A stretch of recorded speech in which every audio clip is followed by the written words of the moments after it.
지난 4월 15일 총선을 통해서 국민의 명령을 확인했던 것 같습니다. 촛불혁명을 계승하는 사회대개혁을 하루 먹고 사는 노동자들은 코로나보다도 생계 위협이 더 무서운 것이 현실입니다. 이 와중에도 자기만 살겠다는 집단들이 있습니다. 경청과 정경련은 기업 살리기를 위해 시효 내고 달력근로제 확대, 상속세 인하 등을 요구하고 있습니다. 그동안 돈을 가장 많이 번 대기업 중에서도 일방적 구조조정을 시도하는 바로 우리 뒤에 있는 롯데그룹 같은 못된 회사가 있습니다. 서비스연맹은 경청과 롯데 등의 대기업 등의 탐욕한 자본을 응징하겠습니다. 노동자 서민을 살리고 내수경제를 살리기 위해 인력 구조조정과 임금 삭감을 반드시 막아내겠습니다. 자세한 오늘 현장 얘기는 오늘 여러 발언자를 통해서 전달하도록 하고 이만 마치도록 하겠습니다. 어려울수록 서비스연맹 깃발 아래 단결해서 고용과 생존권을 지키고 나라 경제를 함께 지켜나가는 이 암흑한 시기 함께 힘을 모아나갔으면 좋겠습니다. 고맙습니다. 하고 있습니다. 그런데 국내 유통기업 1위라는 롯데그룹은 코로나19로부터 본인들의 역할을 해왔나 묻지 않을 수 없습니다.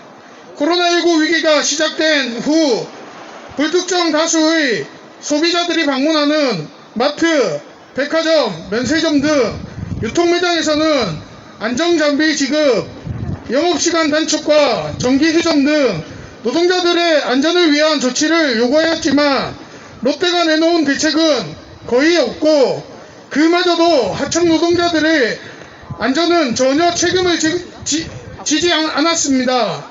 오히려 하청 노사가 합의한 안전대책마저도 매출 저하라는 이유로 거부하거나 반대해 왔습니다.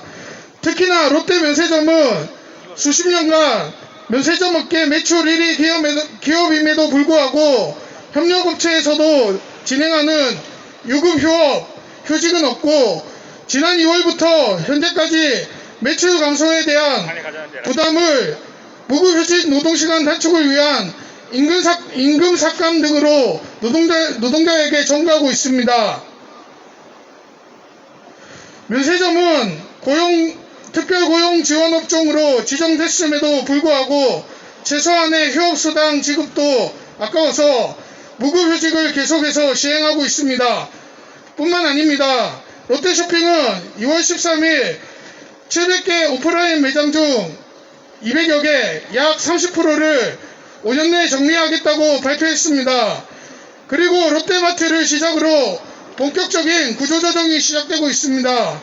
롯데마트는 양주점, 천안 아산점, 빅 신용통점을 6월까지 폐점하고 연내 15개 매장을 폐점한다고 발표하였습니다. 대형마트 한 개 점포에는 평균 400여 명 직영 하청 노동자들이 일하고 있고 대형마트 15개가 폐점하면 약 6천여 명의 노동자가 해고되는 것입니다.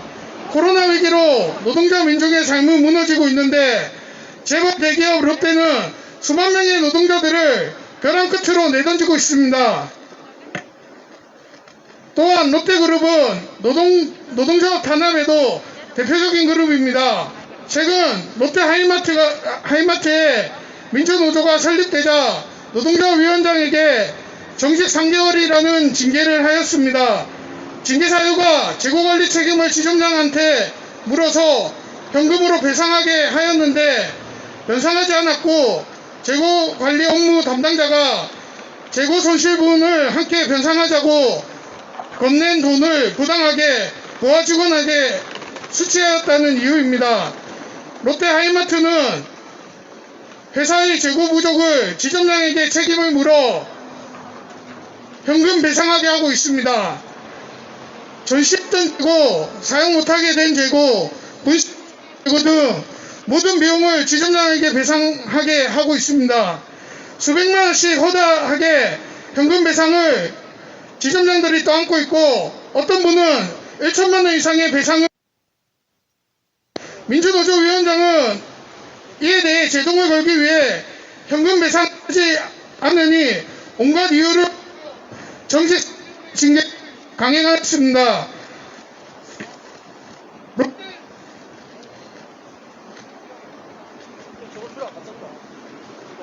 롯데그룹의 민주노조 단합은 악명먹기로 유명합니다. 롯데호텔, 롯데백화점, 롯데면세점, 롯데마트 등 수많은 민주노조를 어용노조를 앞세워 탄압하여 왔습니다. 코로나19가 우리의 삶을 멈춰 세웠습니다. 그리고 이제 노동자 민중은 삶의 구조, 방식에 대해 진지하게 변화를 요구하고 있습니다. 그런데 아직도 재벌의 사회적 책임은 외면하고 이웃만의 눈이 먼 롯데그룹을 규탄합니다. 우리는 롯데그룹에게 요구합니다. 민주노조를 하고 노동자 탄압을 중단하십시오. 노동자들의 안전을 지키기 위해 영업시간 단축, 정기 유정 등 책임을 다하십시오.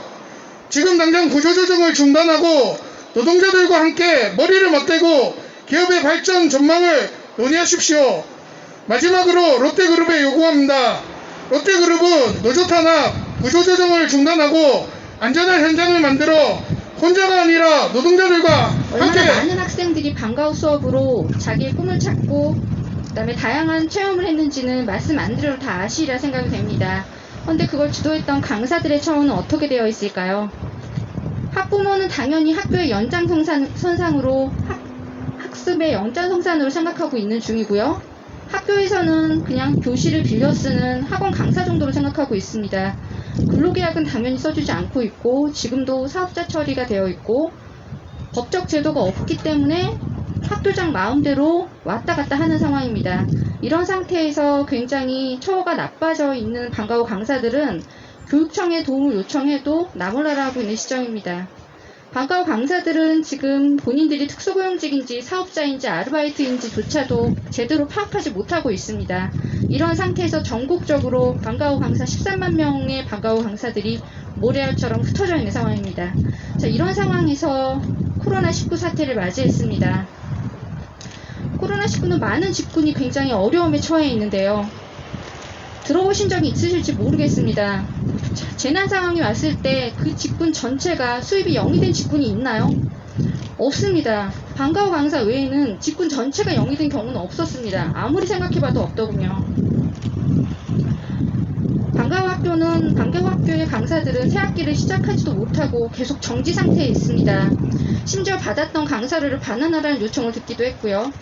저희 방과 후 강사 노동조합은 2월 말부터 투쟁을 시작했습니다. 1인 시위와 기자회견으로 그 시작을 했는데요. 약 한 달간 1인 시위를 13개 지역에서 시작을 했고요. 노조위원장님은 교육부 장관 사택 앞에서 1인 시위를 시작해서 간담회 약속을 받고 교육부 정책부좌관의 면담을 통해서 강사들의 어려운 사정을 전달했습니다. 서울시에서는 서울교육청 교육감 면담과 의조위원회 간담회로 현 상황을 알린 상태입니다. 정부에서는 특수고용직 지원금을 발표가 이어지고 있습니다. 물론 그 특수고용직에 방과 후 강사를 넣는 것조차도 쉽지 않았습니다. 경남, 제주, 대구, 강원, 대전 이렇게 5군데는 기금을 강사들이 잘 받을 수 있도록 처음부터 현실적인 선 안에서 지원금을 책정을 했습니다. 그러나 그 밖에 대부분의 지역은 건강보험료 4인 기준 16만원이라는 기준을 걸었습니다. 그 기준 이상으로 내고 있으면 지원금을 신청 자체도 할 수 없는 상태죠. 이 기준이 얼마나 말이 안 되는 상황이냐면은 16만원의 건강보험료를 내자면 월 수입이 4인 가족 기준 460만원 이상이어야 합니다. 문제는 이 안에 재산도 들어간다는 겁니다. 460만이 되든 되지 않든 4인 가족이 살 수 있는 정상적인 집에 살고 있으면 이 기준에 다 걸립니다. 임대 아파트에 살고 있는 1인 그 강사조차도 이 기준을 넘지 못하고 신청조차 해보지 못했습니다. 경기도에서는 성남시만 좀 완화된 정책으로 기준을 발표했는데요. 성남시에서 강사를 하고 있더라도 살고 있는 곳이 바로 옆인 광주나 하남시의 경우에는 마찬가지로 건보료 16만원에 걸려서 지원금을 받지 못했습니다. 아직 서울은 특수고용직에 대한 재난지원금 발표를 하고 있지도 않은 상황이고요. 하지만 조금 밝은 내용을 말씀드리겠습니다. 부산의 경우 간부들의 노력으로 신청 마감 하루 전에 연소득 7천만 원 이하 기준으로 완화된 정책을 발표를 했습니다. 마감 날짜도 당연히 미뤄졌고요.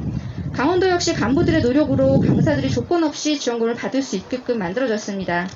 앞에 말씀드렸던 경기도의 성남시도 부산과 동일한 조건으로 만들어졌고요. 저희 노도든 대부분의 지역에서 1인 시위는 끊이지 않게 이루어졌고 교육청 지자체 면담을 통해서 강사들의 처우를 알려 지원 기준을 완화하기 위해 노력하고 있습니다.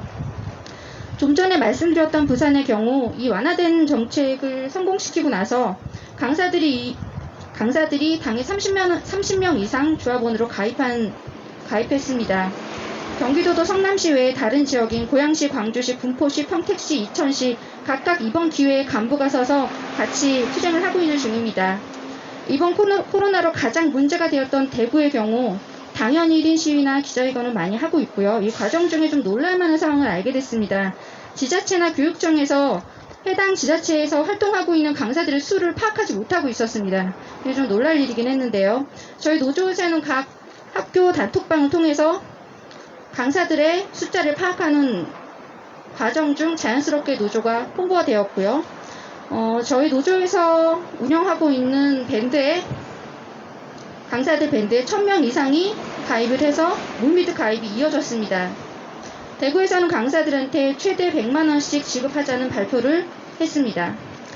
시위와 기자회견이 주를 이루다 보니 방과후 강사가 겪고 있는 이런 처우들은 언론을 통해서 100건 이상 발표가 되었습니다. 2달 만에 조합원이 300명 이상 증가했습니다.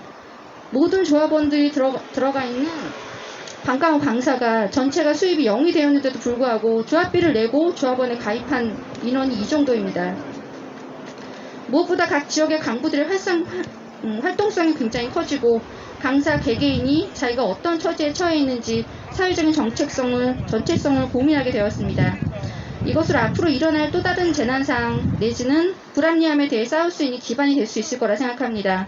앞으로 방과후 강사 노동조합은 모든 지자체의 재난지원금의 기준을 완화하고 노동자성을 공식적으로 인정받을 수 있는 노도필증을 교부받아 전체 강사들이 고용보험에 가입하는 것을 목표로 하고 있습니다. 그리고 그 목표를 이루기 위해 강사 개개인의 인식 강화와 능동적인 간부를 양성하는 것을 조합의 목표로 삼고 있습니다. 우리 전국 감사합니다. 가전통신 서비스 노동조합 코디코닥 지부는 지난해 11월 2일 설립총회 후 불합리한 근무 조건과 부당한 처우에 대해 세상에 알리려 노력해왔으며 우리의 부당한 환경을 개선해 줄 것을 요구하고자 고회의 당당한 노동자로 상견례를 요청하였습니다.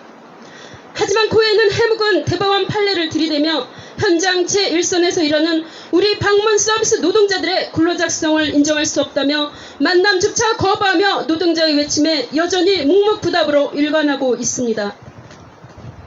코로나19로 인한 국가적 재난 상황이 발생하고 국민 모두가 사회적 거리두기에 동참하는 시기, 참으로 우리에겐 힘겨운 실현의 시간들이었습니다.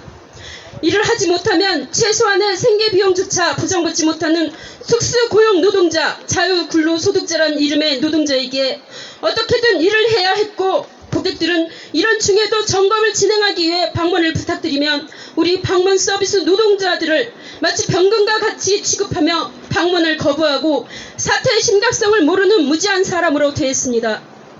하지만 고해는 계속적으로 미혹적인 태도를 보이며 현장의 생계 곤란이 장기화될 수밖에 없는 제도만을 내세우며 마치 노동자에 대한 모든 조치를 다 하고 있다는 이야기를 하고 있습니다.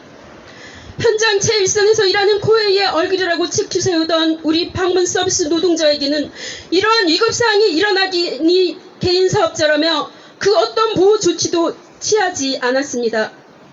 코로나19 상황이 지금의 사태로 끝나는 것이 아닌 가을엔 제2의 코로나가 덮칠 거라는 경고의 이야기가 각종 매스컴을 통하여 흘러나오고 있습니다.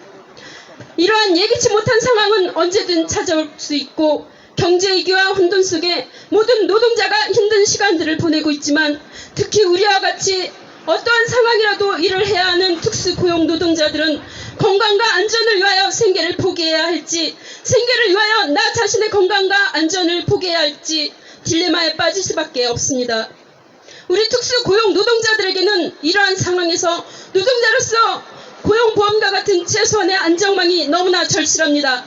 많은 것을 바라고 요구하는 것이 아닌 최소한의 일을 하는 노동자가 사람으로서 살아갈 수 있게 최소한의 제도 마련이 너무나 절실합니다. 우리 방문 서비스 노동자들은 그동안 회사의 유니폼을 입고 회사의 얼굴로 고객을 만나 회사의 지시에 따라 고객에게 서비스를 적용해왔고 회사에서 우리의 노동에 대한 대가를 받아왔습니다. 그러나 이제는 우리의 정체성마저 혼란스러운 지경입니다. 우리가 무엇이 그리 특수하길래 특수라는 이 두 글자로 우리 노동자들이 노동자가 아니라고 이야기할 수 있는 것입니까? 우리가 소속되었다고 믿고 따르는 회사가 자랑스러운 대한민국 국민이라고 믿고 우리를 위하는 정부가 왜 같은 노동자들을 차별하는 것입니까? 우리는 1월 31일 서울 고용노동청에 노동자로서 당연한 권리인 노조할 권리를 보장받기 위해 노조 설립 신고를 하였습니다. 하지만 우리는 서울 고용노동청으로부터 설립 필증을 허락받기 위하여 오늘로써 90여일을 투쟁 중에 있습니다. 여러 차례 출석 요구에도 성실히 응하고 우리의 근로자성을 나타낼 수 있는 모든 자료들을 제출했습니다. 그러나 서울 고용노동청은 한결같이 검토 중이라는 답변으로 일관하고 있습니다. 서울 노조 설립 신고서는 허가자가 아닌 신고제로 신고일로부터 3일 이내 교부 또는 반려해야 한다고 법이 정하고 있다고 알고 있습니다. 그러나 서울 고용노동청은 90여일이 지나도록 법을 지키지도 않고 있으며 설립 필증을 허가하지도 않고 있습니다. 얼마나 더 시간이 흘러야 그 검토는 끝이 날지는 서울 고용노동청만이 알고 있습니다. 그 사이 우리 특수한 고용 형태의 노동자들은 얼마나 많은 위험에 내몰릴 것이며 얼마나 희생을 강요당하며 지내야 할지 걱정이 앞섭니다. 2018년 6월 15일 대법원 판결문 6가지 항목을 보면 그 어떤 것도 우리에게 해당되지 않는 항목이 없습니다. 그리고 최근 대기학 수지 교사분들의 노조법상 근로자로 인정받은 판례를 보면 우리와 그 유사성이 많습니다. 그럼에도 불구하고 서울 고용노동청은 판례가 없다며 검토 중이라고 앵무새처럼 말하고 있습니다. 이제는 서울 고용노동청이 저희마저 의심하지 않을 수 없는 지경에 이르렀습니다. 우리는 서울 고용노동청 정부가 아닌 노동자로서 당연한 권리 쟁취를 위하여 회사와 이야기하고 싶습니다. 당당히 회사에 우리의 권리를 요구할 것이며 상생의 길로 나아갈 수 있도록 함께 모색해 갈 것입니다. 우리는 회사의 얼굴로 회사의 유니폼을 자랑스럽게 입길 원합니다. 오늘 우리는 우리의 발목을 잡고 있는 서울 고용노동청의 행태를 규탄하며 오늘 뜻깊은 근로자의 날 마땅히 보호받아야 할 근로자의 가장 기본 권리인 노조할 권리 쟁취, 노동자의 최소한의 안전망 구축을 위해 투쟁해 갈 것을 다시 한번 다짐합니다. 감사합니다.